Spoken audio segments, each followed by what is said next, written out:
He didn't just humiliate her, he measured her worth and laughed. In a room full of wealthy guests, cameras flashing, a billionaire pointed at his shoe and said, "Clean it. My real fiancée is watching." She didn't scream. She didn't argue. She knelt, not because she was weak, but because she already knew something he didn't. 5 years later, that same man would be blind, broken, and on his knees, begging the very woman he once called a maid to forgive him. But here's the twist. He would fall in love with her before he ever realized who she was, and by the time his eyes opened again, it might already be too late. Welcome back, Mr. James family. I hope you're safe, calm, and surrounded by peace today. Before we begin, take a slow breath with me. Because today's story is not just entertainment, it's a mirror and a lesson wrapped in emotion. If you've ever felt underestimated, judged, or made invisible, this story is for you. Sit comfortably, listen with your heart, and stay till the very end, because what unfolds today may change the way you see people forever. Let's begin. The doors closed behind Jasleen with a soft, final sound. Not dramatic, not loud, just final. The kind of sound that tells you something irreversible has happened. For a moment, no one moved. The room remained frozen in a posture it didn't know how to undo. Glasses hovered midair. Conversations stayed unfinished. Even the music, soft, elegant, carefully curated, felt intrusive now, as if it had wandered into a place it didn't belong. Oliver exhaled sharply. He hadn't realized he'd been holding his breath. Scarlett leaned closer to him, her perfume sharp and intentional. "Well," she said lightly, too lightly. "That was unexpected." Her laugh followed, thin, practiced. It didn't land. Oliver felt it immediately, the absence of something. The power rush he'd expected never arrived. The satisfaction of control had evaporated, leaving behind a hollow space he couldn't name. He adjusted his cufflinks, straightened his jacket, small movements meant to restore order. "Everyone," he said, raising his voice just enough. "Let's not turn a misunderstanding into entertainment." A misunderstanding. The word tasted strange. Guests nodded quickly, grateful for permission to breathe again. Conversations restarted in fragments, forced smiles stitched back into place. Someone complimented the decor. Someone else asked for another drink. Life resumed, except it didn't. Oliver's eyes drifted, uninvited, to the closed doors again. Jasleen was gone, not escorted out, not dragged away. She had left on her own terms. That bothered him more than he expected. Scarlett slipped her arm through his. "You handled that well," she murmured. "It was necessary. People like her need to understand boundaries." "People like her." Oliver nodded automatically, but his mind wasn't with her words. It replayed the moment again. The steadiness of Jasleen's hands, the lack of tears, the calm in her voice. He had expected anger. He had prepared for humiliation in return. He hadn't prepared for dignity. Someone clapped lightly, starting applause for a speech Oliver hadn't realized he was supposed to give. The room turned toward him expectantly. He stepped forward, spoke. Words came out, the right ones, the rehearsed ones: success, partnerships, vision. The room listened, but Oliver felt detached, as if watching himself from a distance. His voice sounded unfamiliar in his own ears, too smooth, too empty. Scarlett watched him closely now.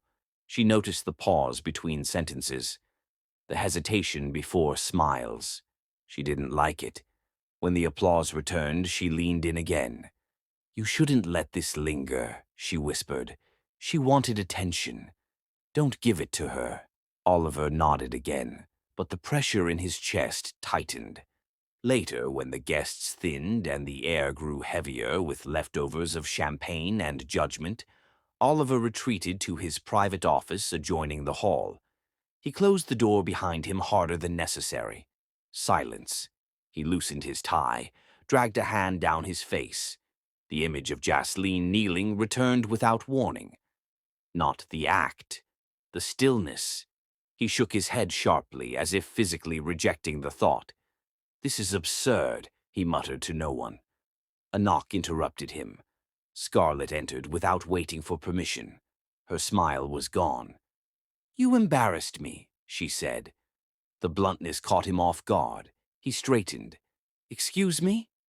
"She made a scene," Scarlett continued, arms crossed, "and you let it linger. People will talk." "They already were talking," Oliver replied, sharper than intended. Scarlett's eyes narrowed. "About her," she corrected. "Not you." That word again. Her. Oliver looked at her fully now. Scarlett was beautiful, intelligent, respected in rooms that mattered. Everything he had told himself he wanted. She fit the image perfectly. So why did this conversation feel like a transaction?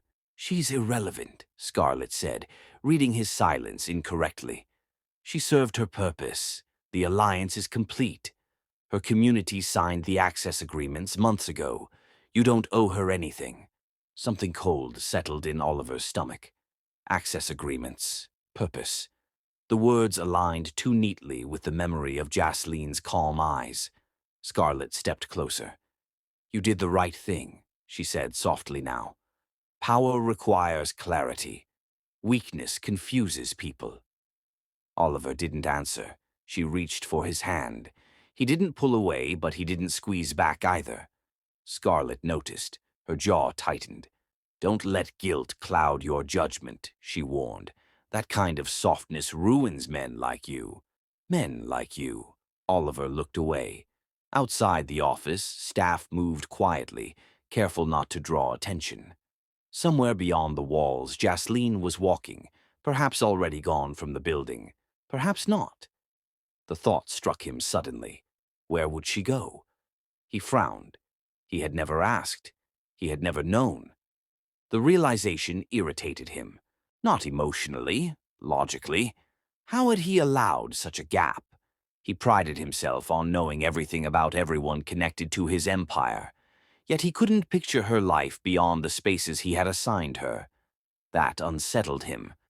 Scarlett followed his gaze, misreading it again. "I'll make sure legal handles the separation quickly," she said. "We don't need complications." Legal. Separation. Oliver nodded slowly. "Yes," he said. "Of course." But his voice lacked conviction. Scarlett kissed his cheek, reclaiming control. "Get some rest," she said. "Tomorrow we move forward." She left. The door closed again. Oliver remained standing long after. He walked to the window and stared out at the city lights. Everything he owned stretched below him. Buildings, contracts, people, all arranged, all obedient. And yet, the echo of her words refused to fade. "I pray you find the light." He scoffed quietly. Light was a luxury. Power was reality. Still, his chest felt heavier than it had before the laugh. Across town, Jasleen stood alone on the pavement outside the building, the night air cool against her skin. She paused just once to steady herself, not to cry, to breathe. She reached into her bag and touched the folded documents she had carried all evening. Papers Oliver had never bothered to read. Her fingers tightened around them. The doors behind her opened briefly as someone exited, laughter spilling into the night. Then they shut again. Jasleen didn't turn around. She took one step forward, then another, and with each step, the distance between who she had been in that room and who she was becoming grew wider. Oliver believed the night had ended in control. Jasleen knew it had ended in clarity, and neither of them yet understood which was more dangerous. Neither of them yet understood which was more dangerous. The city swallowed Jasleen whole within minutes. Traffic hummed, lights blinked, people passed without noticing her face, her posture, or the invisible fracture still settling inside her chest. That anonymity felt strange after years of being watched, evaluated, introduced, corrected. She welcomed it. Her shoes echoed against the pavement as she walked with no destination in mind. Each step felt deliberate, as if the ground itself were asking her a question and waiting for an honest answer. She did not rush. Rushing belonged to panic, and she was not panicking. Her phone vibrated once in her bag. She ignored it.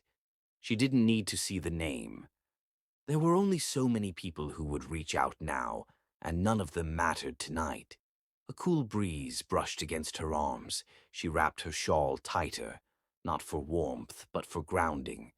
The night air reminded her she was still here, still solid, still hers. At a quiet corner cafe, one of the few still open, she paused. The lights were dim, the windows slightly fogged. Inside, a few strangers sat alone with their thoughts. She stepped in. The warmth hit her first, then the smell of coffee, ordinary, comforting. No chandeliers, no eyes measuring her worth. She chose a table near the wall and sat down slowly. Only then did her hands begin to shake again. Not violently, just enough to be noticed. She placed them flat on the table and closed her eyes for a moment. Oliver's laughter tried to return. She stopped it. Instead, she opened her bag and took out the documents. They were folded neatly, too neatly for something so heavy. Her fingers traced the top page, lingering on the printed seal. Official. Undeniable. The kind of paperwork that changed conversations when placed on the right desk. She hadn't brought them to confront him. That was the quiet irony. She had brought them to ask for understanding, for collaboration, for a chance to speak as an equal. The memory stung, not because of rejection, but because of clarity. She exhaled slowly and slid the papers back into her bag. Tonight was not for explanations. Across the city, Oliver stood alone in a different kind of silence. The mansion felt cavernous now, too large, too empty. His footsteps echoed against marble floors that had once impressed him. He poured himself a drink he didn't want and stared at it without lifting the glass. The evening replayed again, not the kneeling, not the cameras, but the moment just before Jasleen spoke. The pause. He couldn't explain why that pause unsettled him more than her words. He had been prepared to dismiss anger. He had been unarmed against calm. He sat down heavily, rubbing his temples. His phone buzzed. A message from Scarlett. Then another. He didn't open them. Instead, his gaze drifted to the bookshelf across the room. Between leather-bound volumes and awards, something looked out of place. A thin folder. He frowned. That folder had not been there before. He stood and crossed the room, irritation sharpening his movements. He pulled it free. His name was typed on the front. Inside were reports, environmental assessments, community impact summaries, risk projections. His signature was missing.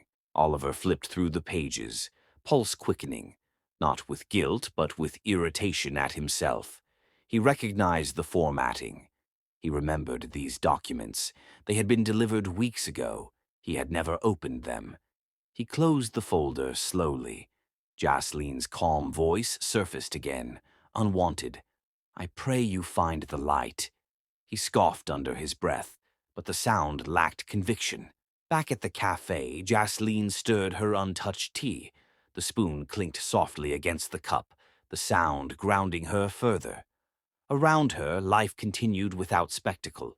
A server approached. "You okay?" she asked gently. Jasleen met her eyes and nodded.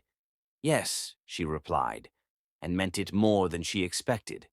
She finished her tea and stood, steadier now. Outside, her phone vibrated again. This time she looked. An unfamiliar number. She hesitated, then answered. "Miss Jasleen?" a voice asked, careful, professional. "This is regarding the proposal you submitted.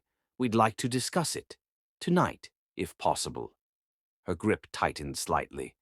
"Yes," she said after a beat. "That's possible." She hung up and stared at the dark screen. The night shifted around her, not loudly, not dramatically, but decisively. Oliver sat back down, the folder still open on his desk. He scanned the pages more carefully now, unease replacing annoyance.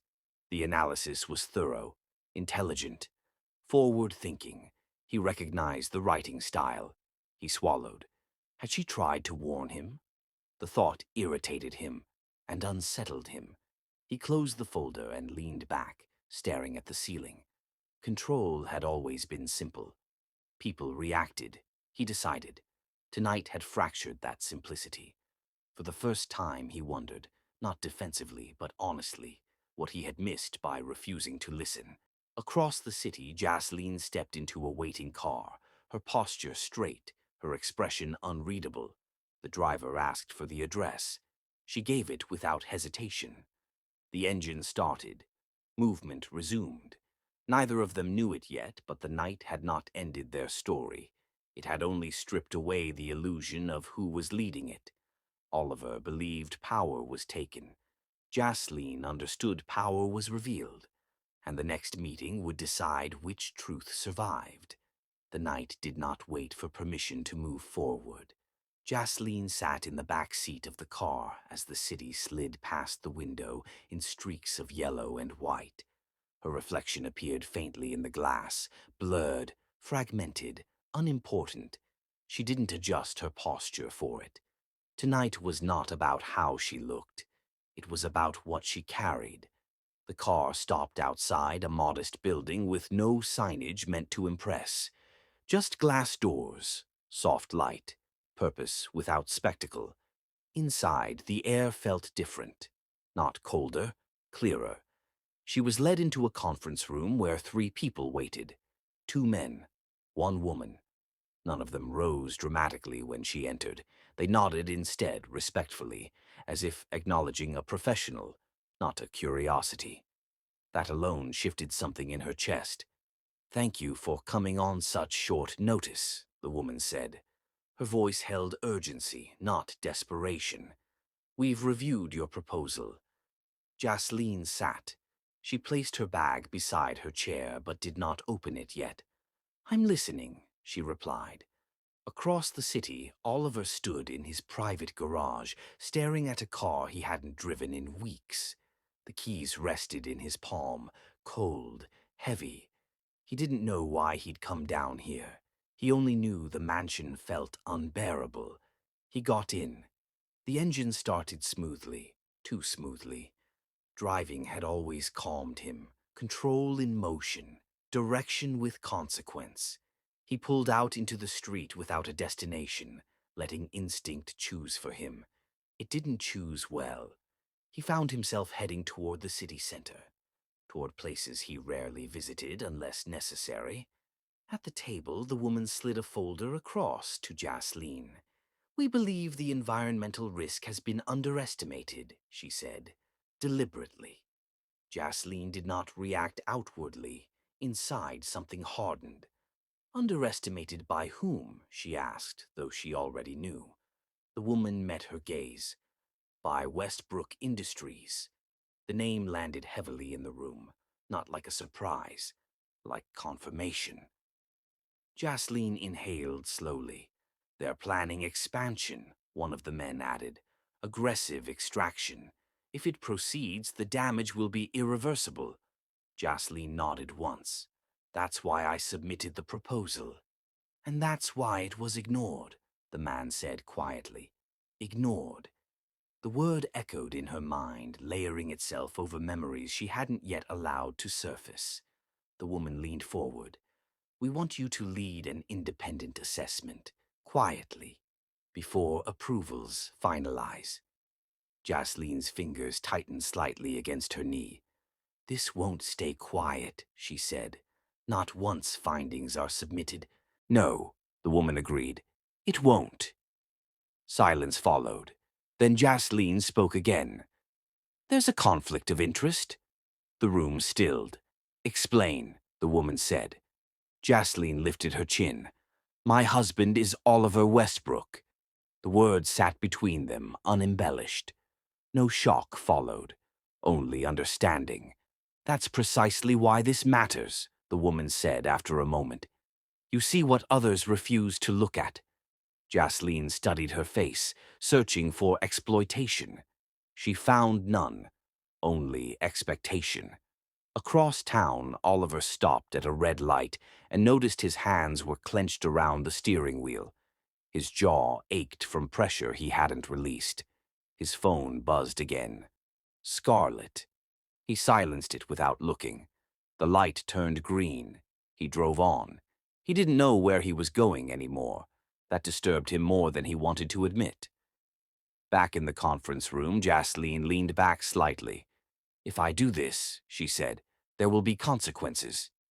"Yes," the woman replied, "for everyone." Jasleen nodded. "Then I'll need full autonomy." "You'll have it." "And protection," Jasleen added. "Not for me, for the communities involved." The man across from her smiled faintly. "You already sound like you're in charge." She didn't smile back.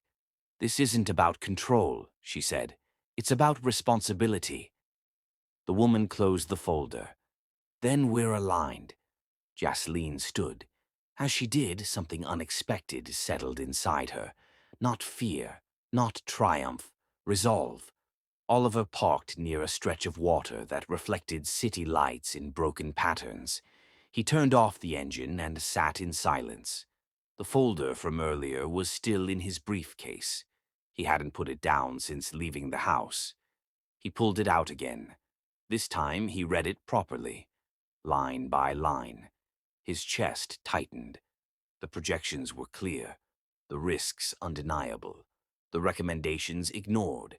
He had signed approvals without reading attachments, trusted summaries, trusted people who spoke his language, Scarlett's language. The realization unsettled him, not because of guilt yet, but because it cracked his sense of competence. He had missed something critical.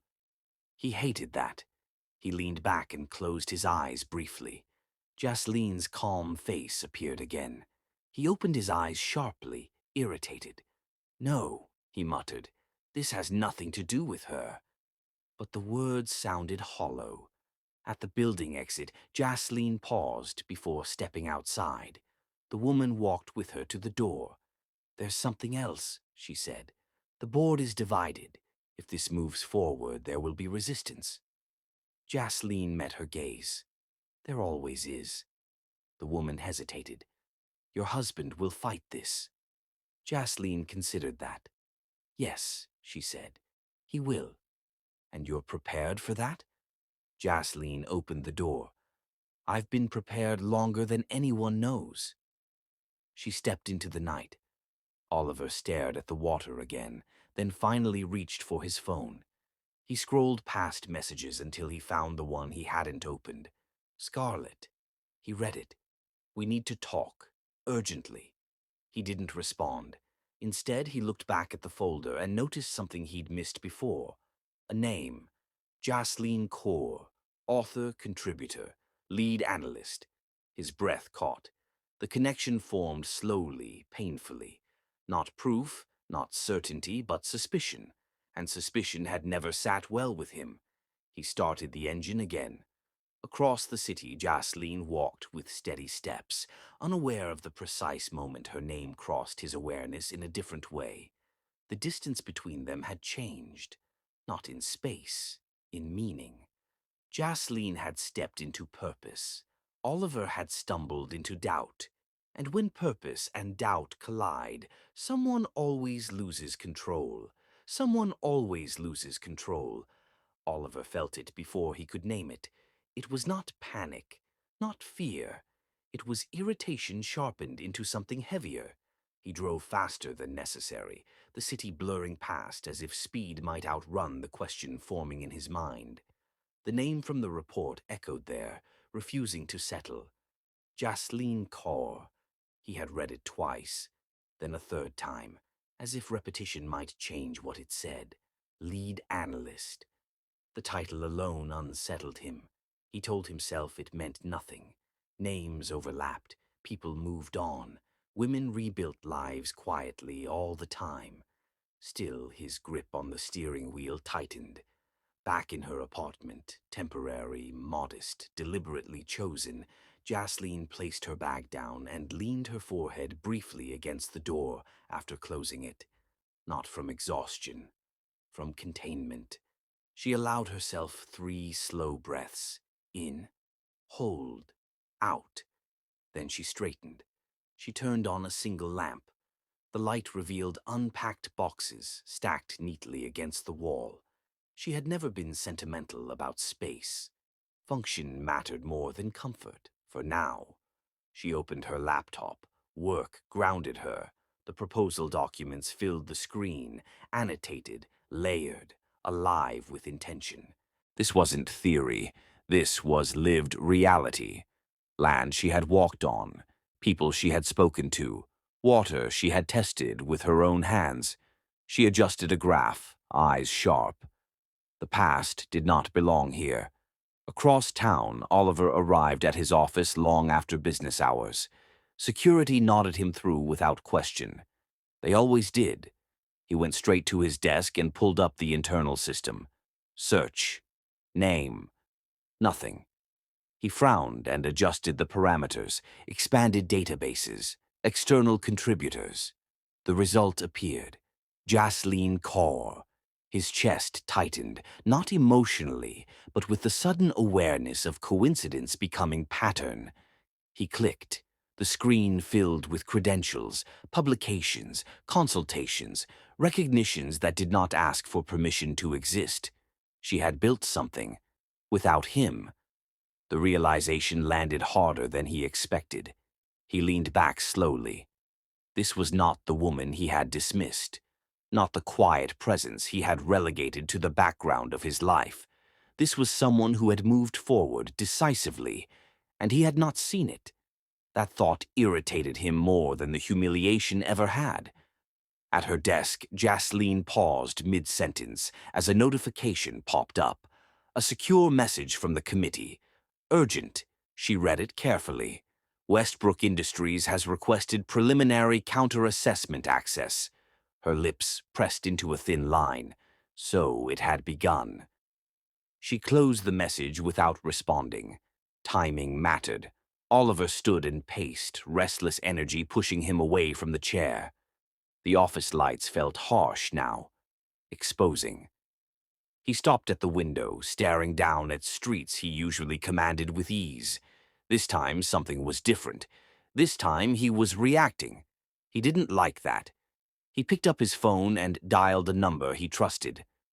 "Scarlett," he said when she answered. "I need you to look into someone." Her pause was brief, calculated. "Who?" He hesitated just long enough to notice. "Jasleen Kaur," he said. The silence on the other end stretched. "Why?" Scarlett asked. The single word carried too much weight. Oliver frowned. "Because her name appeared on an external assessment that challenges our expansion." Another pause. Longer. Scarlett's voice shifted just slightly. "That's unfortunate." "Why?" he pressed. "She's positioning herself," Scarlett said. "Activists love credibility built on personal history." Personal history. The phrase scraped against something raw. "You knew," Oliver said slowly. Scarlett exhaled. "I suspected. You didn't tell me. I didn't think it mattered." It mattered now. Oliver ended the call without another word. He sat down heavily, the first crack in his certainty spreading outward. Back in her apartment, Jasleen closed her laptop and stood. She moved to the window and looked out over the city she had once navigated as someone's shadow. Now she stood alone. Free. The phone buzzed again. Unknown number. She stared at it, then answered. "Yes?" There was a pause. Controlled. Familiar. "Jasleen," Oliver said. Her body reacted instantly, heart tightening, spine straightening, but her voice remained even. "Yes," she replied. Not a question. A boundary. "I need to speak with you," he said. She looked at her reflection in the glass. Calm, unyielding. About what? She asked. About what you're doing. A faint, almost imperceptible smile touched her lips. I'm working, she said. Silence followed. Then, sharper now, you didn't tell me. She inhaled slowly. You didn't ask. The line vibrated with restrained tension. This affects my company, Oliver said. It affects people, Jasleen replied. A beat passed. Meet me, he said. No, she answered. The refusal landed cleanly. We're not done talking, he said. We were finished a long time ago, she replied. She ended the call. Oliver stared at his phone in disbelief. No one ended calls on him. No one. He set the phone down slowly, something unfamiliar rising in his chest. Resistance, not defiance. Authority. Across the city, Jasleen placed her phone face down and returned to her desk. Her hands did not shake this time. She opened a new document. Title, Independent Risk Assessment. Final Draft. She began to type.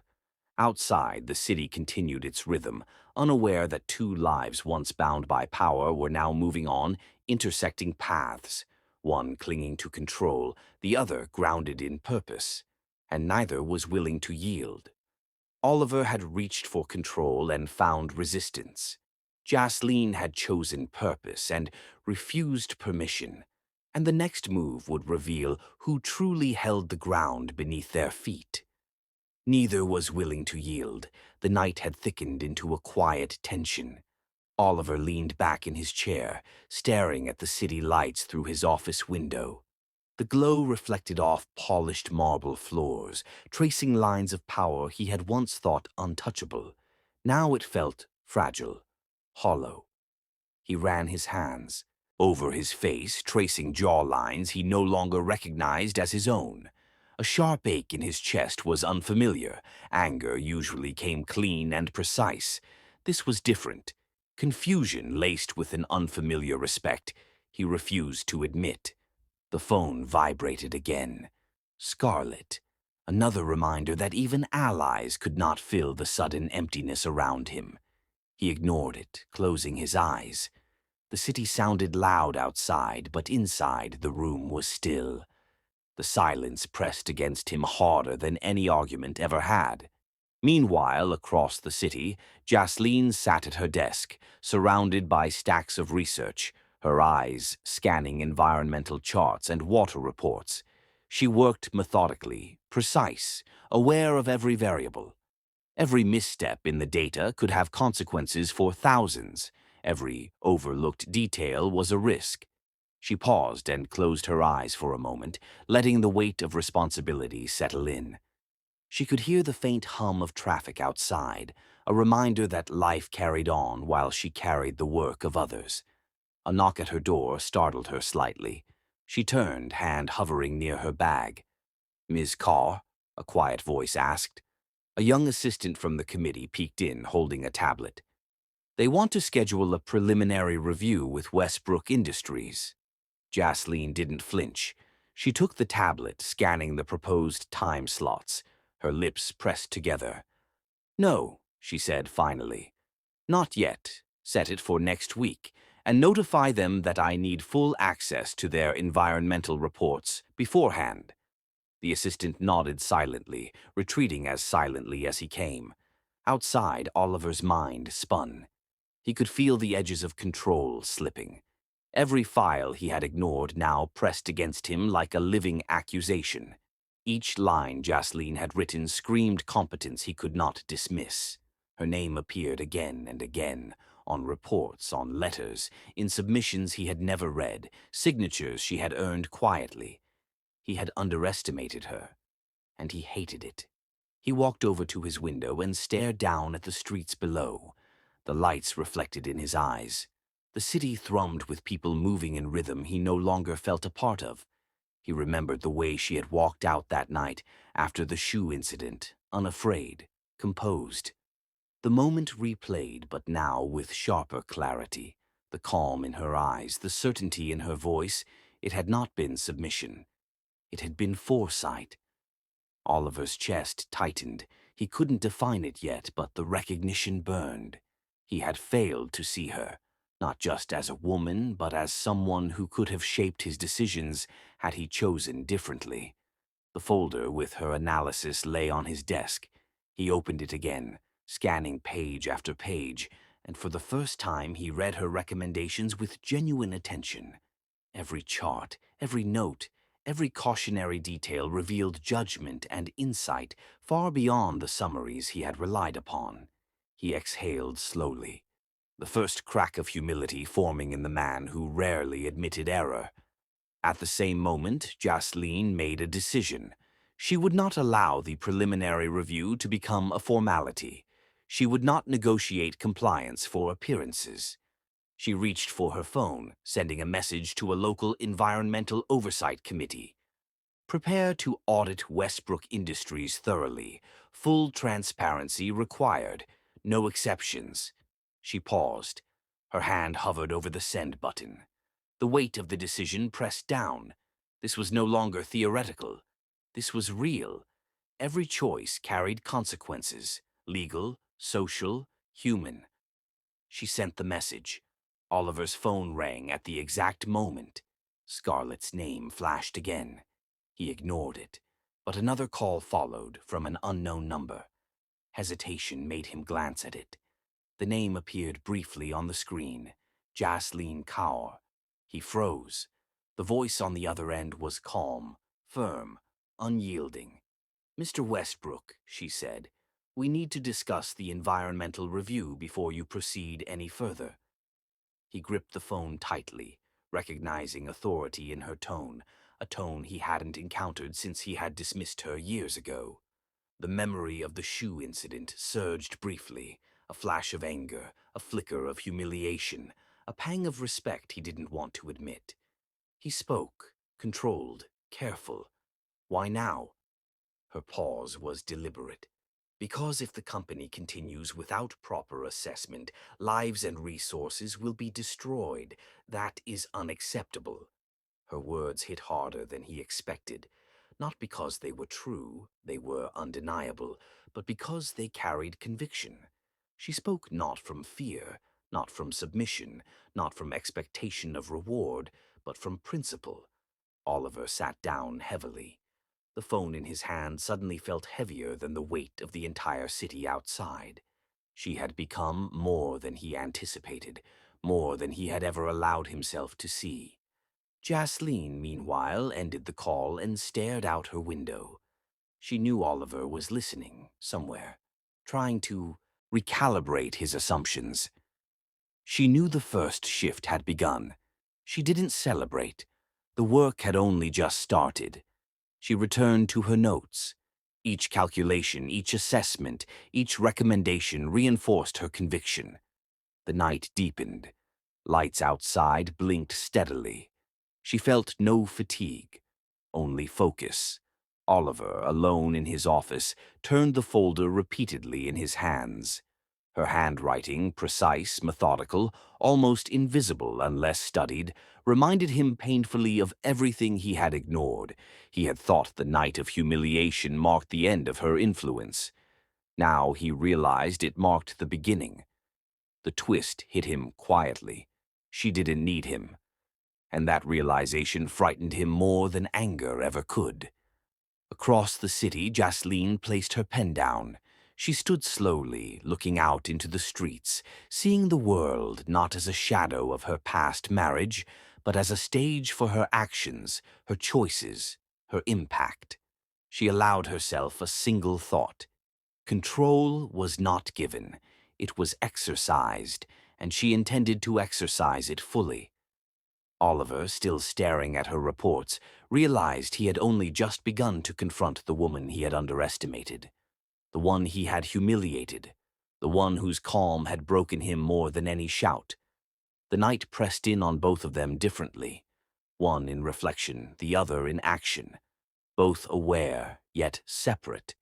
Yet their paths were already converging again, not by coincidence, not by design, but by the inevitability of consequence. Neither had surrendered. Neither had miscalculated fully. And the first crack in power had widened quietly, imperceptibly, but irreversibly. Oliver had discovered authority he could not command.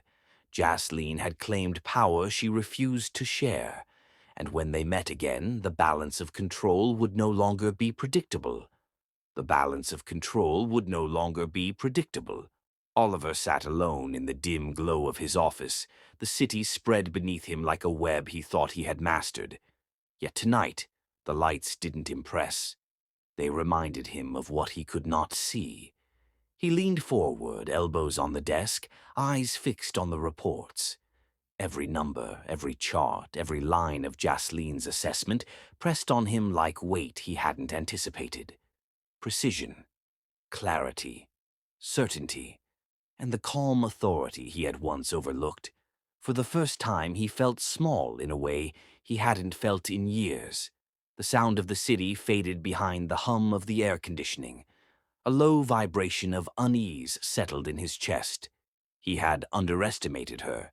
He had dismissed her quietly, assuming submission, assuming ignorance. Both assumptions had failed him spectacularly. He ran a hand through his hair, fingers tangling.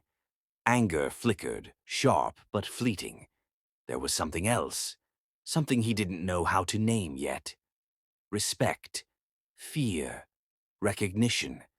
Meanwhile, Jasleen moved through her apartment with quiet determination. She had begun compiling additional data, interviews with local communities, soil analysis, water tests, satellite imagery. Every detail mattered. Every fact was a shield against ignorance, arrogance, and dismissal. She paused at her window. The night city shimmered, lights reflecting on the river. She could feel the threads of her life stretching out, connecting, influencing, reaching people who would never know her name. And somewhere in the city, Oliver was reading her work, unaware that his world was subtly shifting under her hands. Her phone buzzed. A secure message. From the Oversight Committee. They've requested an urgent conference tomorrow morning. Confirmation required. She leaned back, considering. She could refuse, delay, postpone, but every hesitation carried a cost. She tapped a quick reply. Confirmed. Full transparency required. She knew he would be there, not because he respected her, but because his empire depended on it.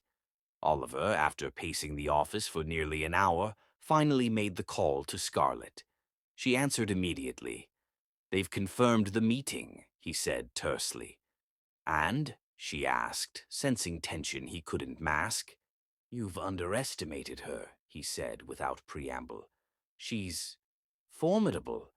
Scarlett laughed lightly, almost dismissively. "Formidable doesn't mean insurmountable. Remember that." He didn't answer. Formidable. The word echoed. He had never feared anyone professionally before. And yet Jasleen's name, her calm authority, her methodical precision, pressed on him in a way that made him pause. He ended the call. He stared at the reports again.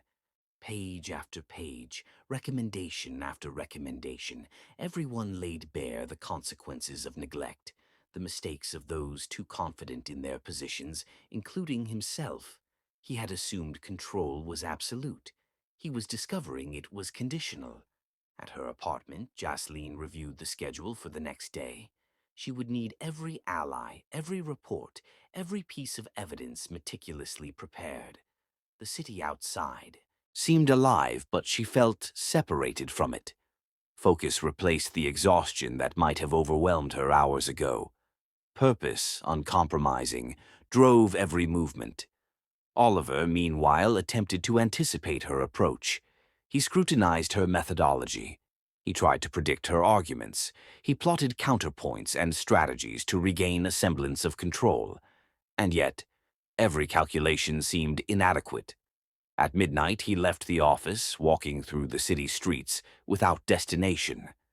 His reflection in the glass windows caught his eye occasionally. He barely recognized the tension in his shoulders, the tightness in his jaw, the unease in his stance. She would come prepared. She would challenge him. She would not yield. He reached a quiet park and stopped. The water of the fountain rippled under the lamplight. For a moment he allowed himself to imagine her in that room the next morning, calm, collected, commanding attention not through privilege, but presence. The thought irritated him, and yet he could not dismiss the truth behind it. Jasleen, in her apartment, reviewed emails from the communities she had visited. Every concern, every observation, every small injustice mattered. She mapped them meticulously. Accuracy was not negotiable. Empathy was her tool, intellect her shield. She paused. A thought occurred. Oliver might attend, but he would not anticipate her final recommendations. She smiled faintly, not triumphantly, strategically. The city slept unevenly, lights flickering here and there, reflections dancing across glass facades. And within those facades, two lives orbited the same reality, unaware of exactly how close convergence would come, yet sensing it in subtle pressures. Oliver returned to his apartment. He couldn't sleep. He reviewed the reports again, cross-referencing every note, every statistic. His mind raced. For the first time, he doubted his assumptions. Jasleen, across the city, laid out her charts, her speaking points, the evidence she would rely on. Each decision, each word, each emphasis, crafted meticulously to expose negligence while protecting the communities affected. She would not play politics. She would play reality. Oliver checked his calendar. Tomorrow's meeting loomed. He calculated his approach, counterpoints, retorts. He rehearsed, but rehearsed against what he believed, not what he feared. And fear, he realized, was now part of the equation. She would not cower. She would not falter. And that realization unsettled him deeply. Jasleen paused before bed. She looked at the cityscape one last time. Calm, collected, prepared. The night had taught her something. Preparation could outlast arrogance. It could withstand entitlement. It could force recognition. Oliver, pacing his living room, felt the weight of anticipation press against his chest. He could sense her presence in the calculations, in the reports, in the meticulous preparations. He had underestimated her before. He would not again. And yet, he realized he had not understood her before at all. The logical twist settled in quietly, like a slow, inevitable truth. She had grown, evolved, mastered her domain without seeking him, without needing him. She held authority he could not take, influence he could not buy, and clarity he could not replicate. Tomorrow would not be like the past. Not at all. Oliver glanced at the phone again. He wanted to call, to confirm, to assert dominance, but something restrained him. The restraint was unfamiliar and uncomfortable.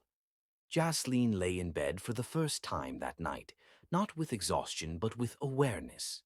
Tomorrow was not merely another meeting. It was a reckoning. Outside, the city breathed. Lights flickered, cars hummed, the night held its breath. Both were awake, both were calculating, both were preparing. And neither yet knew how irreversible the morning would be. She had mastered preparation. He had only begun to understand consequence.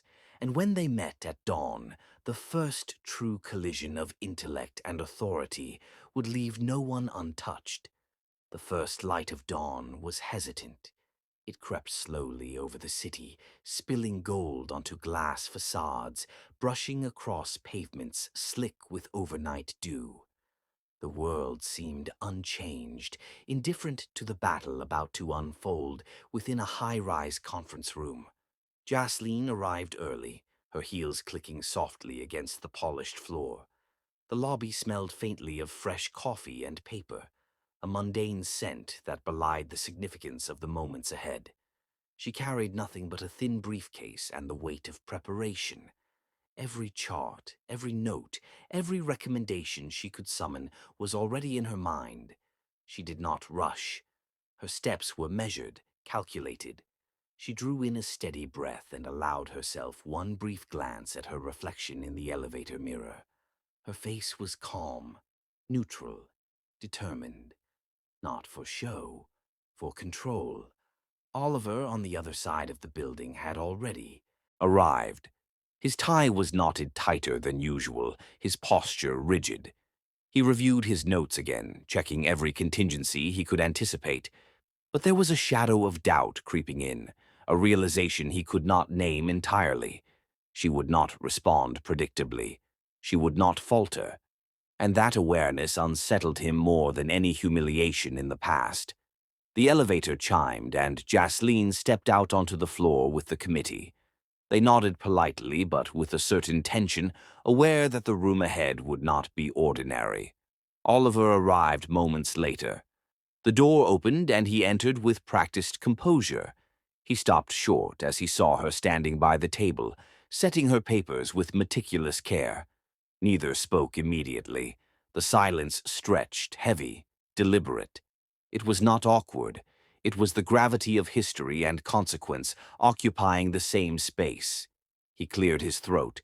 "Ms. Carr," he said, formal, measured. Jasleen looked up, her eyes steady. "Mr. Westbrook." Her voice carried no warmth, no fear, only authority. The committee watched, tense. They knew the two had history. They understood that this meeting was more than numbers and regulations. It was the collision of intellect and ego. Oliver attempted a smile, sharp and controlled. "I hope we can resolve this efficiently." She nodded once. "We will." They took their seats across from one another, a small table separating them. Not a distance of hostility, a distance of strategy. Jasleen opened her briefcase and pulled out the first report. "Shall we begin?" Oliver nodded, though he felt a slight tremor of uncertainty in his chest. The first presentation was hers, every point articulated with precision, every chart, graph, and statistic backed by field data. She spoke of communities, ecosystems, consequences, details he had skimmed before, now impossible to ignore. He listened, not with dismissal, not with arrogance, with something heavier. Attention, the kind that demanded recalibration. Halfway through, he interjected, "Some of these projections are speculative." She looked up calmly. "Speculation based on historical data. Projections based on measurable risk. If ignored, the consequences will be measurable too." Her calm, unyielding tone pressed against him. He felt the tension in the room shift. The committee members leaned forward. They had come expecting negotiation, compromise. They weren't expecting confrontation in the form of undeniable competence. He tried to redirect. "We have contingencies, measures in place." She nodded. "Measures that failed previously, measures that rely on assumptions now proven inaccurate." A quiet murmur rippled through the committee. Oliver's jaw tightened. She continued, never raising her voice, never yielding an inch. Every word, deliberate, every pause, controlled. He realized something then. This was not about him, not about his reputation, not about ego. This was about facts, consequences, responsibility, and she wielded them like a sword. He opened his notes, searching for leverage, something he could assert, something she hadn't anticipated. But every line she had prepared preempted his strategies. She had anticipated every objection, every counterpoint. For the first time, he felt the weight of underestimation. A committee member whispered a question to him. He deflected. She answered for him, precisely, with clarity. Oliver's chest tightened. The room was hers now, though he had been present from the start. He recognized it, grudgingly. She paused, meeting his eyes for the first time directly. No accusation, no anger, only certainty. He swallowed. "You didn't tell me," he said finally, voice low, controlled, almost vulnerable. "I told you nothing," she replied softly. "Because you didn't ask." The words struck differently than before. Not sharp, not humiliating, pure, honest, true.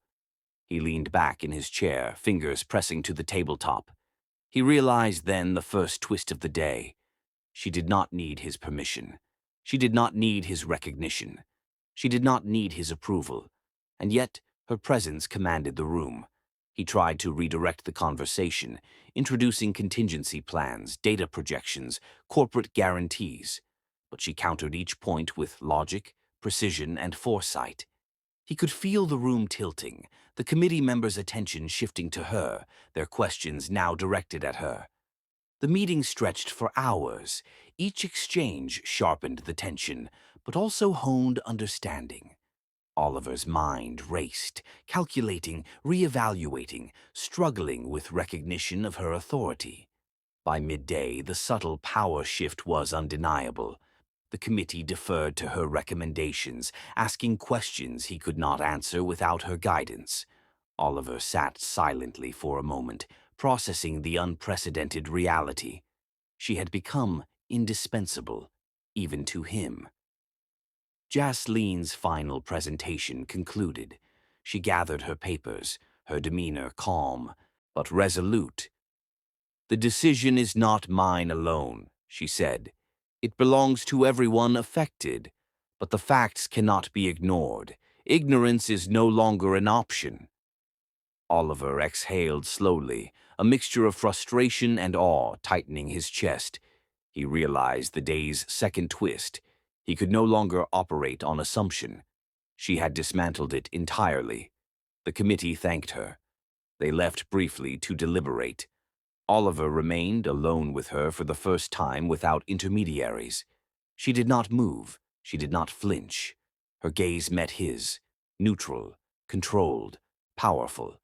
He felt a tremor of something he had never felt before, respect edged with fear. The silence between them was charged, heavy, unpredictable. Then softly she said, "This is only the beginning." Her words were not a threat, not a promise, just a statement of truth. Oliver nodded slowly, aware that he had underestimated her in ways that might no longer be recoverable. She picked up her briefcase and left the room gracefully, leaving him alone with the weight of recognition and the impossibility of control. The committee returned moments later with tentative agreements, influenced entirely by her presentation. Oliver realized that day that authority could shift quietly, without confrontation, without violence, without display, simply through competence and unwavering conviction. He leaned back in his chair. The room felt smaller now, the city outside indifferent. She had changed everything. And the first real challenge to his pride had succeeded without raising her voice. She had dismantled his assumptions. She had claimed undeniable authority. And Oliver realized finally that the game had changed, forever. The room had emptied, but the weight of her presence lingered. Oliver sat alone, the chair beneath him creaking slightly. He did not move immediately, not out of hesitation, not from fatigue, but because the clarity of the morning had unsettled him in ways he had not anticipated. He felt exposed, not in body, but in mind. In every assumption he had carried about control, authority, and competence. Jasleen's calm had been more than a presentation. It had been an assertion, not of power granted, but of power earned. The realization sank in slowly, pressing against the walls of his ego. He opened the folder she had left behind, scanning the charts and recommendations again. Every page bore her fingerprints, figuratively, if not literally. Insight he had dismissed weeks ago now demanded his attention. Outside, the city pulsed with ordinary life, indifferent to the quiet reckoning inside the high-rise. Pedestrians hurried, cars hummed, and somewhere a street musician's notes wavered in the morning air. But Oliver felt trapped in a bubble of reflection. He could hear the noise, but it was irrelevant. Only her words, her logic, her poise remained in focus. Hours passed. He walked the length of his office repeatedly, considering strategies, counterpoints, ways to regain control.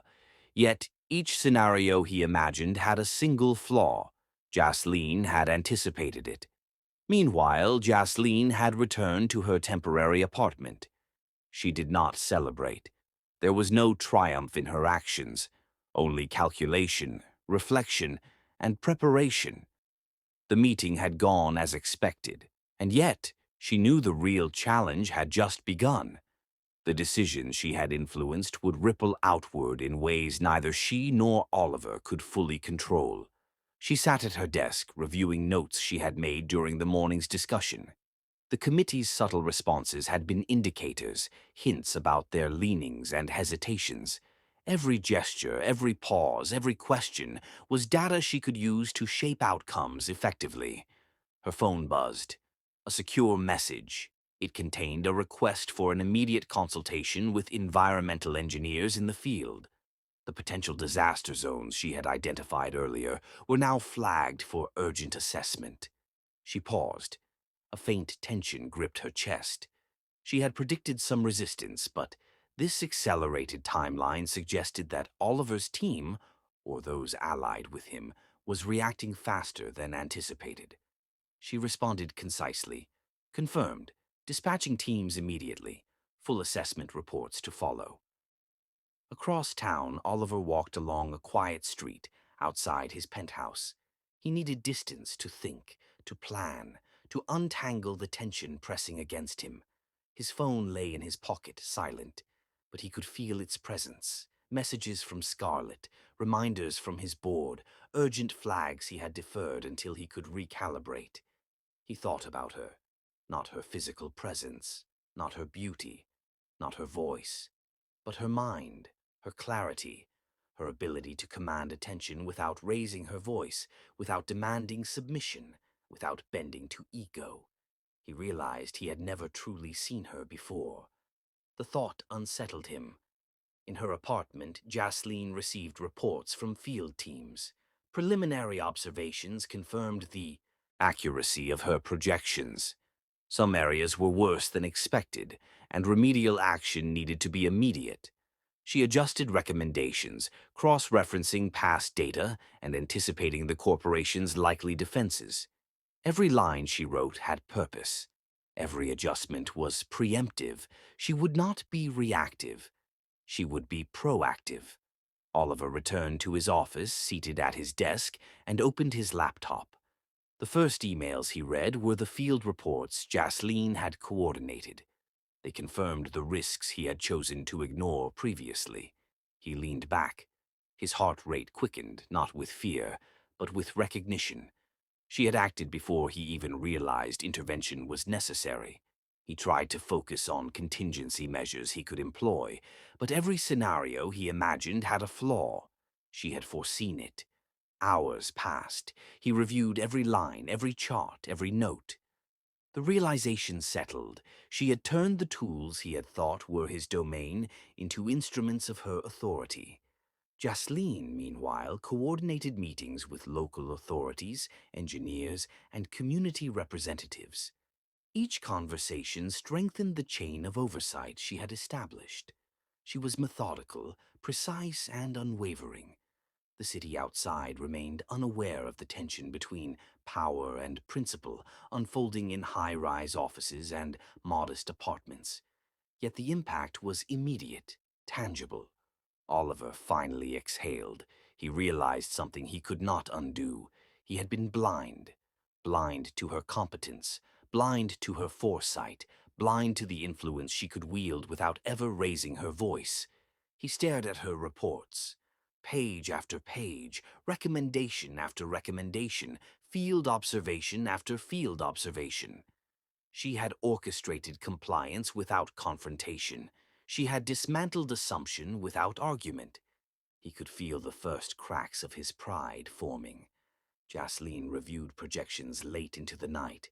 The numbers confirmed her strategy, but she was aware that the hardest part was yet to come. She had won acknowledgement from the committee, from engineers, from the field teams, but she had not yet faced Oliver's full reaction, and she knew she could not anticipate his next move. A knock on her door startled her. A junior analyst from the Oversight Committee stood there, holding an envelope. "It's from Westbrook Industries," he said quietly. "Marked urgent." She took it, eyes narrowing. The envelope was heavy with implication. She opened it carefully. Inside were documents, Counter-assessments, legal memos, internal strategies, and directives from Oliver himself. She read through quickly, noting the subtle shifts in language, the attempts to regain control, the strategic maneuvers she had predicted. And then she saw it. A direct challenge written in the margins, not legal, not procedural, personal, subtle, but unmistakable. Oliver had begun to react. A twist formed in her mind. This was no longer about data, or community, or oversight. This was a test of nerve, of principle, of who would bend and who would not. She placed the envelope down and stood. Her eyes drifted to the city skyline. Calm, steady. She would respond, strategically, intelligently, and without fear. Oliver, simultaneously, leaned back in his office chair, staring at the same reports she had just reviewed. He realized she was operating several steps ahead of him, anticipating his every move. The recognition hit him sharply. Not pride, not ego, but humility edged with unease. The night stretched onward, both of them in different parts of the city, calculating, assessing, anticipating. Neither had spoken to the other directly since the morning confrontation, yet the unspoken tension was palpable. Every report, every chart, every phone call carried the weight of accountability. Jasleen knew she had set a standard, one that would not be ignored. Oliver knew he had underestimated her, perhaps irreversibly, and both understood instinctively that the next encounter would change everything. She had anticipated every move, but he had just begun to adapt. And when their strategies collided, neither authority nor pride would survive untouched. Neither authority nor pride would survive untouched. The morning light filtered through Oliver's office, sharp and unrelenting, tracing the edges of the room he had once commanded effortlessly. But today everything felt different. The reports lay spread across his desk, her handwriting, her notes, her logic dominating every page. Every line was a reminder. He had been outmaneuvered without confrontation, without raising her voice, without asking permission. He sat in silence, hands clasped in front of him, trying to force the mind of a man used to absolute control into recalibrating against someone who required no validation. Across the city, Jasleen stood at a high-rise balcony overlooking the river. The city's pulse was steady, yet her mind raced. Every report, every assessment, every phone call from field teams, engineers, and committee members reinforced the same truth. She had placed herself exactly where influence mattered most, and she had done it silently, decisively. She glanced at the envelope Oliver had sent, the subtle personal challenge woven into strategic documentation. He had finally realized he couldn't predict her completely. That awareness alone shifted the dynamics. In his office, Oliver made a call.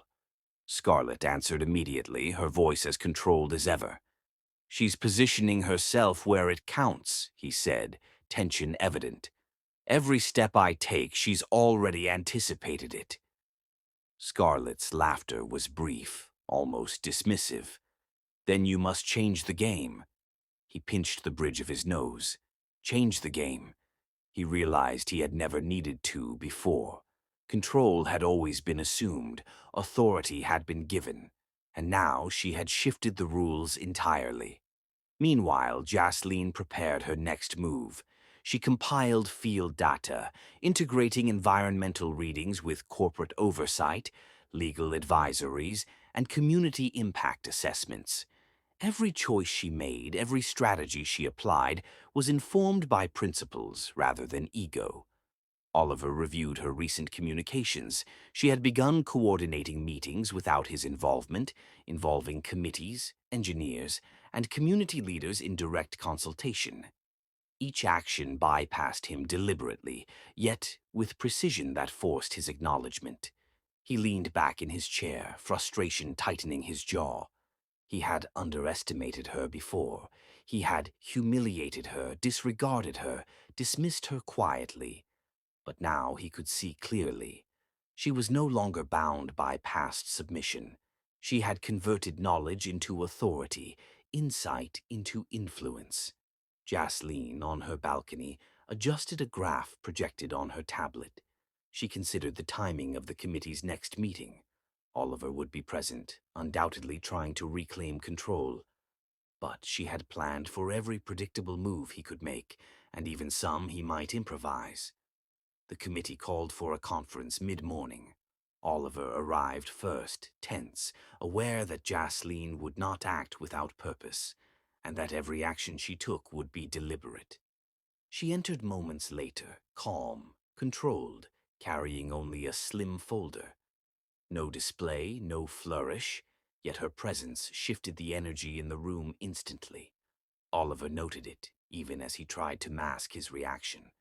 Her eyes met his briefly, neutral, sharp, unwavering. He could feel her authority pressing quietly, imperceptibly, undeniable. The meeting began. She presented field data first, graphs, observations, community concerns, projected outcomes, all layered with precision. She spoke not to impress, not to dominate, but to illuminate truth. Oliver tried to interject. "These projections are speculative," he said, voice sharp. She didn't flinch. "Speculative is an interpretation," she replied. "Measured risk is reality. Ignoring it would be negligent." The committee members shifted in their seats, leaning forward. They had anticipated negotiation, compromise, but not confrontation so quietly executed with unassailable logic. Oliver recalculated. Each counterpoint he considered had already been anticipated in her documentation. He realized she had effectively turned his empire's own oversight against him, not maliciously, but with precision that demanded accountability. Hours passed, discussions continued. Every attempt to regain control was quietly, methodically neutralized. She introduced new variables, data he hadn't considered, questions he hadn't anticipated, subtly guiding the committee's attention. At one point she paused, looking directly at him. Her tone was calm, not accusatory, not demanding, simply factual.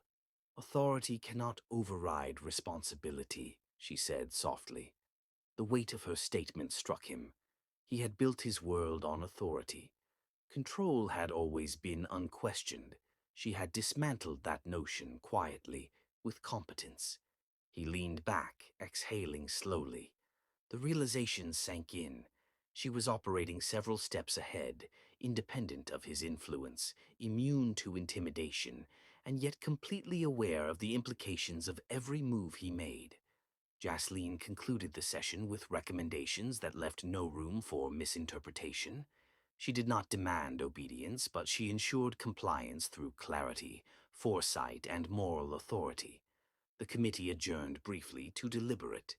The room emptied, leaving only the two of them. Oliver remained, staring at the folder in front of him. His fingers tapped the surface of the table unconsciously. He had underestimated her, humiliated her, and now he recognized the depth of his misjudgment. She did not move. She did not speak. The calm authority she had displayed all morning remained intact. He exhaled slowly. "You've changed," he said finally. Voice low, controlled, tinged with unease. She looked at him, expression unreadable. "I had to," she replied. The subtle twist revealed itself to him then. She had anticipated not only the committee's reactions, but also his ego, his strategy, his instinct for control. She had prepared for him specifically, without ever showing it. Oliver realized the magnitude of the challenge. She did not need his permission to act, and she had created a reality in which he could not dominate without her acknowledgement. The room felt smaller, heavier. Time slowed. The subtle tension, the unspoken acknowledgement of her dominance, pressed against him more effectively than any confrontation could have. Jasleen gathered her folder and prepared to leave. She did not seek confrontation. She did not seek approval. She simply moved with purpose, knowing that her actions had already shifted the dynamics irrevocably. Oliver watched her, chest tightening. Something inside him, pride, ego, curiosity, tangled with an unfamiliar admiration.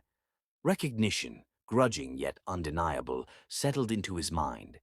The committee returned, influenced by her arguments, and implemented measures she had outlined. Oliver felt the quiet sting of inevitability. Her authority had become undeniable, unavoidable. The city outside moved on, unaware of the subtle battle for accountability that had reshaped the balance of power within the walls of the conference room. Both sat in different rooms, processing, calculating, anticipating. Neither had surrendered. Neither had yielded.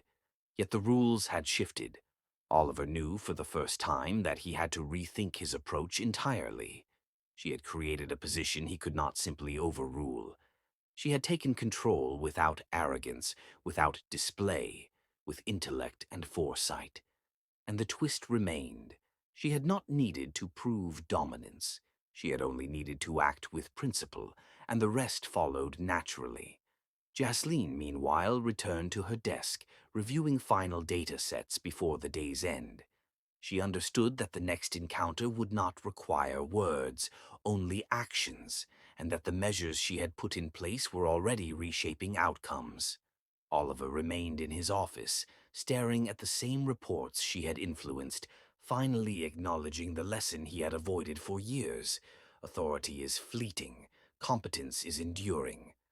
The first cracks in his assumptions were undeniable, and she had placed them there deliberately, quietly, efficiently, without ever raising her voice.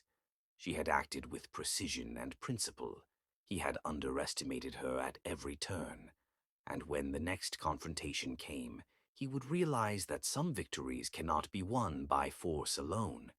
He would realize that some victories cannot be won by force alone. Oliver leaned back in his chair, the weight of realization pressing down on him. He had underestimated her at every turn. He had dismissed her intelligence, her foresight, her resolve.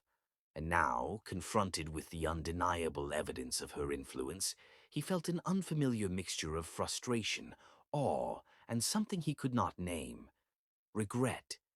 The city outside glimmered through the floor-to-ceiling windows, indifferent to the subtle battles waging within. Cars honked in rhythm, office lights blinked to life, and somewhere a siren cut across the hum of morning traffic. And yet, for Oliver, the noise felt muted, irrelevant, secondary to the quiet, relentless presence of her influence. He reviewed her reports again, carefully, page by page, chart by chart, noting how she had predicted not only operational challenges, but the very ways he might try to counteract her measures. Every contingency he had attempted to anticipate had been accounted for. Every strategy neutralized before it could be deployed. A knock at the door broke his concentration. It was Scarlett, sharp in a tailored navy suit, her expression a mix of curiosity and subtle condescension. "You've been quiet all morning," she said. "Is she that much of a problem?" Oliver's jaw tightened. He didn't answer immediately. Her words, though casual, touched on the truth he had been reluctant to admit. She was more than a problem. She was a revelation, and it unnerved him. "Yes," he said finally, voice low. "She's formidable." Scarlett raised an eyebrow. "Formidable?" "Yes. In a way I hadn't expected. In a way I didn't anticipate." She smirked lightly. "Careful, Oliver. Admiration can be dangerous when mixed with regret." He didn't respond. Instead, he returned to the reports, attempting to analyze the implications. He understood now that control had never truly been his. Authority was transient, competence endured, and she embodied competence in a way he could neither dismiss nor overpower. Meanwhile, Jasleen moved through her day with the quiet efficiency that had become her hallmark. She coordinated engineers in the field, confirmed assessments, analyzed preliminary remediation plans, and communicated with community representatives. Every action reinforced her authority. Every decision carried weight. Her phone buzzed. Another message from a local committee. They had received her preliminary recommendations and were preparing to implement them immediately. No debate, no hesitation, just acknowledgement. She allowed herself a small exhale. No relief, no triumph, just acknowledgement of progress. Oliver scheduled a private meeting with his board. He needed to reassess strategies, but he also realized the room for maneuver had narrowed dramatically. Every move had consequences, and she had positioned herself to ensure accountability at every turn. He walked into the boardroom, charts and reports under his arm. The faces staring back at him reflected trust and deference, but he knew the moment of influence had shifted. The board would follow the person demonstrating foresight, not the one demanding compliance. Hours later, Oliver returned to his office. He reviewed her communications, her coordination efforts, the subtle yet undeniable authority she had exercised. He felt the sting of realization. Her victories were not loud. They were quiet, deliberate, and unstoppable. He replayed memories of the past, the night she had left after the shoe incident, the quiet dignity she had maintained, the unspoken lessons she had imparted without confrontation. For the first time, he saw clearly the extent of his own arrogance, his prejudice, his blindness. Jasleen, at the same time, reviewed the latest environmental reports from the field. Some areas had exceeded expectations, others were critical. Her decisions now carried immediate consequences. She paused, taking a deep breath, and adjusted her recommendations accordingly. A knock at her door signaled a messenger with urgent news. A legal challenge from Westbrook Industries, drafted to delay action and reclaim control. She studied the documents carefully, noting the predictable attempts to undermine her authority. She smiled faintly, almost imperceptibly. She had anticipated this. Every step Oliver had taken to regain dominance had already been accounted for. Back in his office, Oliver received his own copy of the challenge. His eyes scanned the pages, noting the subtle ways his team had attempted to navigate her influence. And then he paused, recognizing her hand behind it, not explicitly but in the precision, the timing, the framing of facts. He felt a mixture of frustration and respect. She was not just competent, she was strategic, unseen, unyielding, and completely in control of outcomes she had orchestrated without visibility. The twist settled over him like a heavy fog. He could attempt to dominate, to assert authority, to reclaim influence. But she had created an ecosystem in which dominance required recognition of her, and recognition was not freely given. Jasleen, meanwhile, coordinated with local authorities to ensure swift implementation of her recommendations. Every detail had been double-checked, every scenario considered. Her mind moved quickly, decisively yet calmly, aware that any hesitation could compromise outcomes. Oliver returned to his office late into the evening.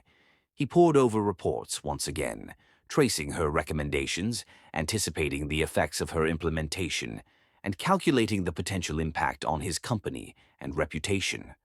The more he studied, the more he realized the truth.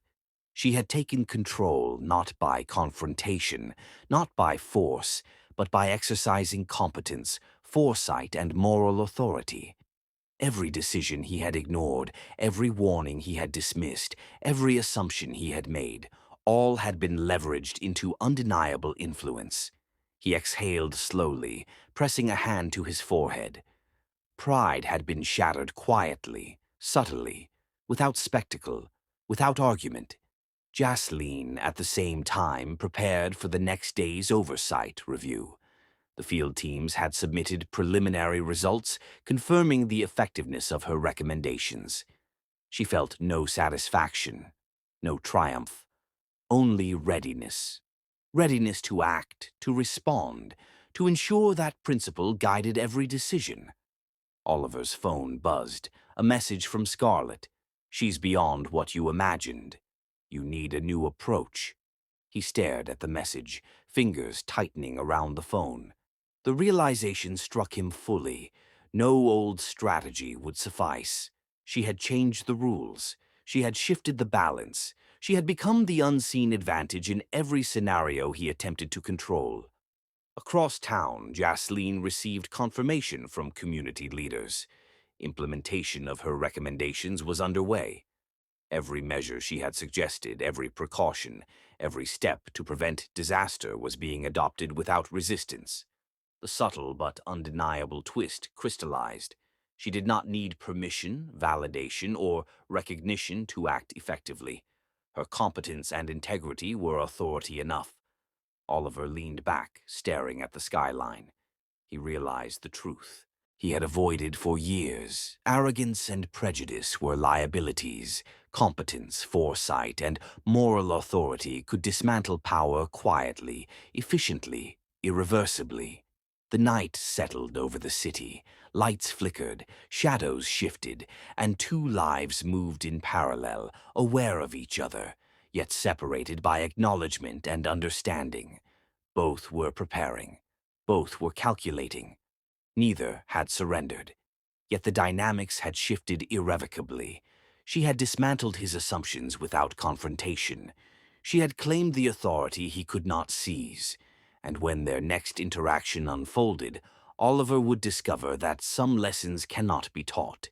They can only be endured. Oliver would discover that some lessons cannot be taught. They can only be endured.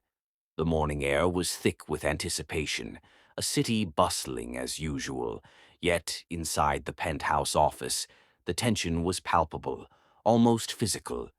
He could feel it in the quiet hum of electronics, the distant honking, even in the way the sunlight fell across his desk.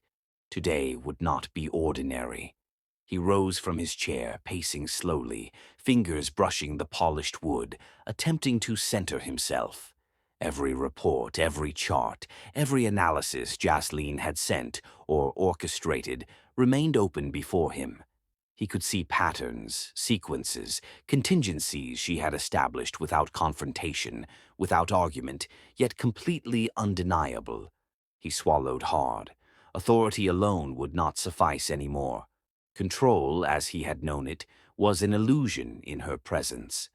Across town, Jasleen walked briskly through a narrow corridor at the Oversight Center. Her steps were measured, her mind already running several moves ahead. She had anticipated Oliver's reactions, his board's hesitations, and the subtle politics that would unfold before any decision could be finalized. Every piece of data she carried, every recommendation she planned to voice, had been meticulously reviewed, cross-referenced, and analyzed for contingencies. She did not move quickly out of urgency. She moved deliberately, purposefully, with foresight that demanded recognition, whether it came willingly or grudgingly. The conference room awaited them both. Chairs aligned, reports stacked neatly, the atmosphere a mix of anticipation and subtle apprehension. When she entered, Oliver's eyes immediately caught hers. Neutral, calm, authoritative, no apology, no display, just the presence of someone who had already claimed influence without a single dramatic gesture. The committee members shifted slightly in their seats. They were aware of the history between these two, the subtle tension that had grown over the past days. Yet they had never witnessed the quiet command of someone whose credibility and foresight were undeniable. Oliver took his seat across from her, attempting a semblance of composure. His fingers tapped on the table. Every instinct in him wanted to regain dominance, to assert authority, to reclaim what he had once assumed was his. But he was learning, slowly, painfully, that dominance required more than position. It required recognition of competence. Jasleen opened her folder. She began with a calm voice, outlining field updates, environmental assessments, and community observations. Every fact precise, every recommendation actionable. She did not embellish, did not dramatize, did not argue unnecessarily. Each word carried weight through clarity and foresight alone. Oliver leaned in, noting how the committee members reacted. Questions were directed to her, clarifications sought from her. Even he could not redirect the attention. She had created an ecosystem of influence that made her indispensable. He interjected briefly, suggesting minor adjustments. She acknowledged them, integrating them seamlessly without losing authority or momentum. Every move she made reinforced her position. The subtle twist began to emerge. Oliver realized that her authority did not challenge him with anger or spectacle. It undermined the foundation he had relied upon: assumptions, ego, and prejudice. She had dismantled them quietly, systematically, and with precision. Hours passed. Discussions, clarifications, and negotiations unfolded. Oliver attempted strategic interjections, but she anticipated each one, neutralizing them without confrontation, simply through logic, data, and meticulous preparation. The committee was responsive, attentive, influenced without overt manipulation. Her presence alone directed the flow, dictated the outcome, and forced accountability from everyone present. He leaned back, jaw tight, heart pounding. Recognition began to dawn, a slow, reluctant acknowledgement of what he had ignored, dismissed or misunderstood for years. Meanwhile, Jasleen noted subtle changes in the committee's demeanor. They respected her authority, acknowledged her foresight, yet she remained focused not on control, but on outcomes. Every action aimed at solutions, not ego. A message arrived on her phone from a field engineer. One of the critical zones had worsened overnight. Immediate intervention was required. She studied the report, cross-referenced it with previous assessments, and adjusted recommendations accordingly. Each decision calculated, precise yet aware of real-world consequences. Oliver watched her quietly, attempting to predict her response. But for the first time, he could not. Her actions were neither reactive nor performative. They were deliberate, informed, independent. The committee reconvened after a short break. Jasleen presented her adjusted recommendations. No hesitations, no second-guessing. Each point reinforced her earlier assertions, now validated by emerging data. Oliver's hand tightened around his pen. Every instinct to assert dominance, every strategic calculation, now met the wall of her foresight. She had become not just a participant, but the fulcrum upon which decisions balanced. He tried one last move, a subtle reference to previous precedents, attempting to leverage protocol. She anticipated it, addressed it seamlessly, integrating his reference into her recommendations without conceding authority. The committee members nodded. Implementation was confirmed. Every recommendation she had made would be followed immediately. Oliver realized the profound truth. She had won not through conflict, not through display, but through precision, clarity, and unwavering principle. He exhaled slowly, acknowledging internally, quietly, the lesson he had resisted. Arrogance and prejudice were liabilities. Competence, foresight, and integrity were indomitable. Jasleen gathered her folder and prepared to leave. She did not celebrate. There was no triumph in her steps, only awareness, readiness, and continued commitment. Oliver watched her go, chest tight, pride fractured. He had underestimated her for years. He had misjudged her capability, her intelligence, her moral authority. And now, for the first time, he understood fully the power of respect, earned, not demanded. The city outside continued its rhythm, indifferent to the quiet reckoning inside the conference room. Yet for the two of them, nothing would ever be the same. He remained seated, staring at the empty chair where she had been, realizing that the foundation of his control had shifted irrevocably. Jasleen, walking away, glanced briefly at him. Her gaze was calm, steady, authoritative, but not vindictive. She did not need to assert victory. Her actions had already spoken volumes. Oliver's thoughts raced. He wanted to speak, to question, to reclaim some semblance of influence, but he realized he could not. She had operated on a level he had ignored for years. The twist crystallized fully.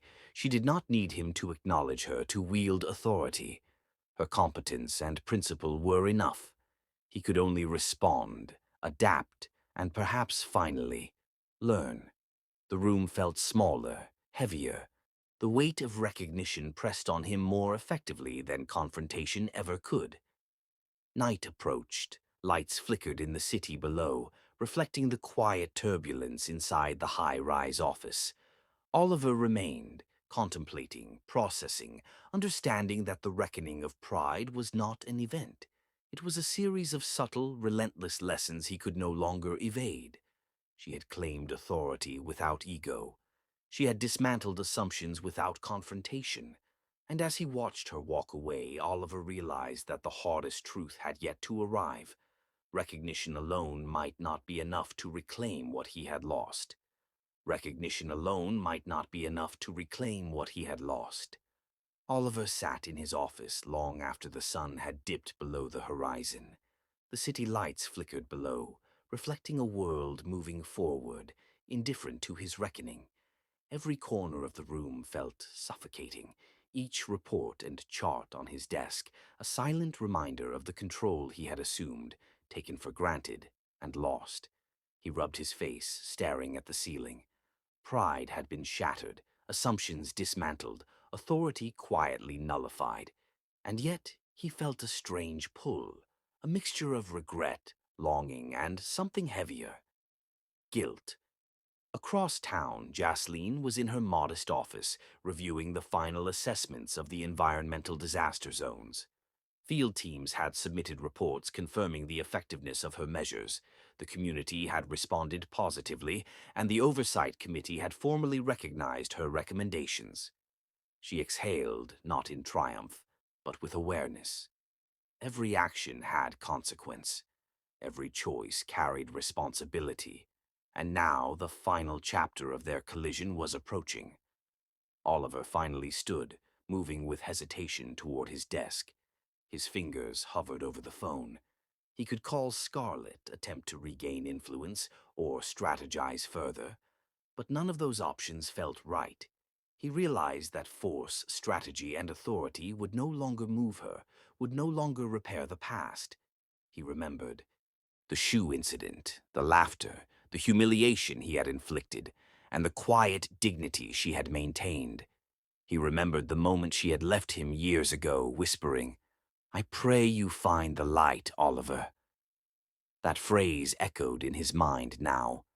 The weight of it, once dismissed, now pressed on him with unyielding clarity. He called. Not Scarlett, not his legal team, not a subordinate. He called her. The line rang once, twice, 3 times. Then her calm voice answered, measured, cautious, aware. "Oliver," she said simply. He swallowed. "Jasleen, She did not interrupt, did not react. She listened. That alone disarmed him further. "I underestimated you," he said finally, voice low, trembling slightly. I was blind, not just to your intelligence, but to your integrity, your strength, everything that matters."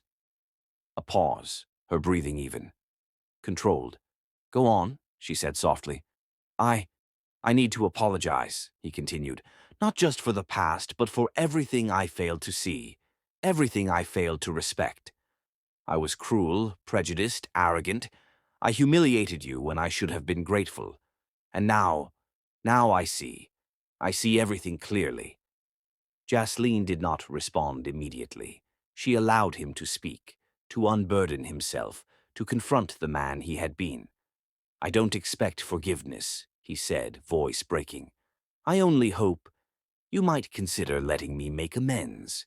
Not as a husband, not as a businessman, not as someone who once believed they could dominate, but as someone who wants to see clearly, finally." Another pause, longer this time. Then softly she said, "Oliver, words are only the beginning. Actions are what matter now. You will need to prove that you have truly changed." He exhaled slowly. Relief, fear, and hope mingled in equal measure.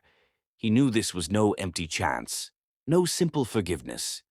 She had always believed in principle, in integrity, in accountability. And now those principles would define his path forward. Days passed. Oliver worked alongside her, listening, learning, following, not directing, not dominating. He observed her, absorbed her methods, and slowly, painstakingly, he learned humility. He realized the magnitude of prejudice, the blindness it caused, and the pain inflicted when one views another as lesser. Jasleen watched him, carefully, not with suspicion, not with contempt, but with cautious observation. She had seen transformation before, but she knew recognition alone was insufficient. Actions, sustained over time, proved change. In the field, as they coordinated remediation, he stumbled occasionally, instinctively asserting control he no longer held.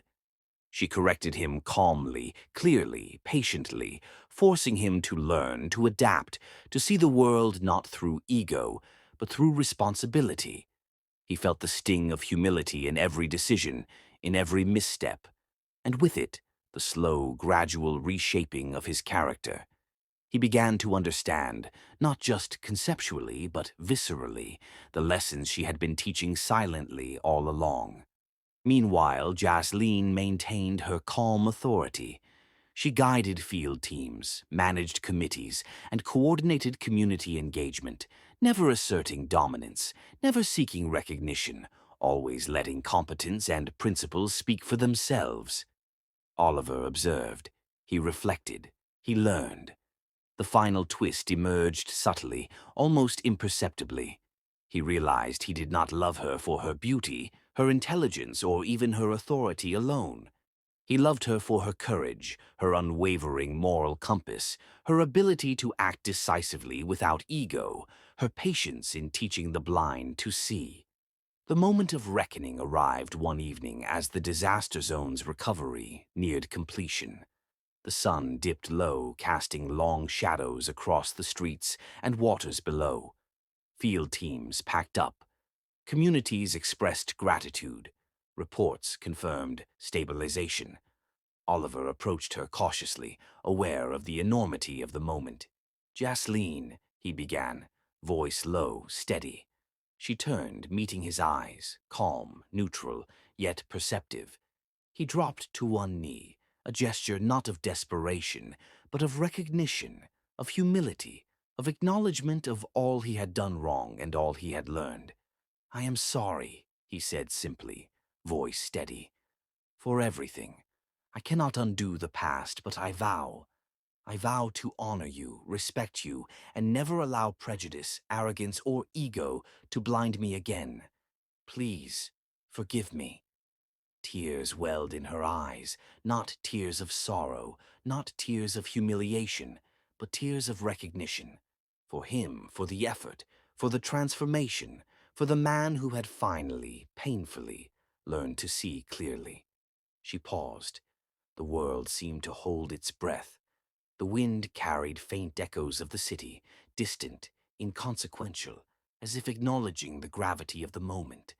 Slowly, deliberately, she extended her hand, not to lift him, not to assert power, but to bridge the chasm that had separated them for years. He took it, and in that single gesture, unspoken, understanding flowed, a reconciliation not only of love, but of respect, of principle, of humanity. They stood together, side by side, aware of the journey, the lessons, the scars, the growth. Oliver's pride had fallen, yes, but in its place grew recognition, humility, and the capacity to see, finally, the worth of someone he had long overlooked. The city outside continued to pulse, oblivious. Yet, within the high-rise, within the quiet space of reconciliation, something profound had shifted. Not through domination, not through spectacle, not through force, but through principle, patience, competence, and integrity. And in that moment, both understood the ultimate truth. Judging by skin, background, or assumption blinds the heart far longer than the eyes ever could. Oliver looked at her, finally seeing fully. Not just the woman he had married, but the person he had failed to recognize for years. She smiled faintly. Not triumphant, not proud, but acknowledging the work, the transformation, the journey. And for the first time, he felt truly seen, humbled, and most importantly, changed. He had fallen to his knees, broken by his own blindness. She had remained steadfast, patient, principled. And as he looked into her eyes, he understood fully. True love is never earned through dominance or force. It is discovered through humility, respect, and the courage to see the light, even after years of darkness. The past was forgiven, the future uncertain, but theirs to navigate together on equal footing, with hearts finally unblind.